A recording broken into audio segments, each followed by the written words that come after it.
हेंथा बाथ्रा बुंनायनि थाखाय गावनि इएम मासिखौ खोमाना लानांबाय रेवरेवा नारजि हारिया। इएमफोरनो बिजेपिनि इएम एमसिएलएफोरनो स्किम होआ जेबो होआ।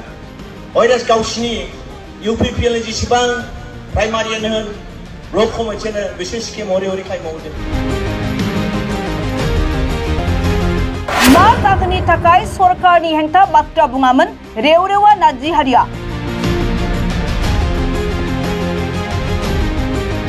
जोंनि पार्टिनि बोलोजों बे सरकार दं, बेवहाय जोङो नेवसिदों, नासयदों। बिटिसि बिसायख'थिया खाथियाव सौफैनायखाय इउपिपिएल आरो बिजेपिनि जुथाइ सरकार सालायनायाव जेंना सोमजिबाय नामा? जायनि जाहोनाव इएम बिबान सामलायसेयावबो सरकारनि हेंथा बाथ्रा बुंदों। रायजोफोरनि थाखाय जे मावनांगौ बेखौ नोंथांमोना मेगनजों नुनाय खामानिखौ नुवाखै। माखासे मिशन लादों, बे मिशनखौ दिनै मिशना थिउरियाव दं, प्रेक्टिकेलाव फैनो हाया। रेवरेवा नारजि हारिल' नङा, बिजेपिनि गुबुन इएम आरो एमसिएलएफ्राबो बिटिआर सरकारनि हेंथायै दासान्दि बाथ्रा बुंबाय थानायखौ नुनो मोन्दों।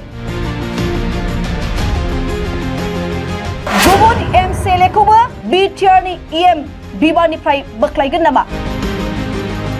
गावबो सरकारजों लोगोसे थाफानानै सरकारनि खामानि मावनो हायैनि सोमोन्दै फोरमायनानै गेदेर गोरोन्थि खालामबाय रेवरेवा नारजि हारिया। दिनै 5 बोसोर जानोसै, 4 बोसोर थांबायानो। बे 4 बोसोराव मा मावदों नोंथांमोना नुगासिनो दं। गासै रायजोफोरनि थाखाय जे मावनांगौ बेखौ नोंथांमोना मेगनजों नुनाय खामानिखौ नुवाखै।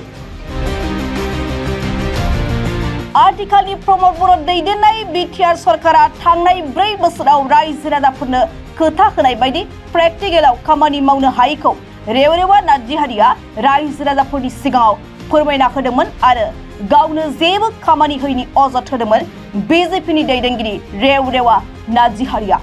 आंनि खामानि मावनांगौआथ' जेबो गैया, आंनो मावनो जेबो होनाय जायाखै।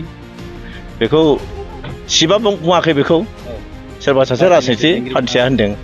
आं बेखौ सोंगोन। बे बाथ्राखौ लानानै बिटिआरनि इएम मासिनिफ्राय बोख्लायजाबाय बिथां रेवरेवा नारजि हारिया गावनि हारसिङै गोसो जानानै बुंनाय बाथ्रा ना बिजेपिनि गोजौ थाखोनिफ्राय गनायथि मोननानै बाथ्रा बुङामोन रेवरेवा नारजि हारिया। बिजेपिनि एमसिएलएखौ बिबाननिफ्राय बोख्लायनायाव आथिखालनि सरकार सालायबाय थानायाव जेंना सोमजिगोन नामा? बियो रायजो राजाफोरनि गेजेराव सोंथि सिखारदों। मानोना बिजेपि आरो इउपिपिएलआ दासान्दि समान समान एमसिएलए लानानै एलायन्सआव बिटिआर सरकारखौ सामलायगासिनो दं। बिजेपिनि सासे इएमखौ बिबाननिफ्राय बोख्लायनायाव बिटिआर सरकार सालायनायाव जेंना सोमजिगोन नामा?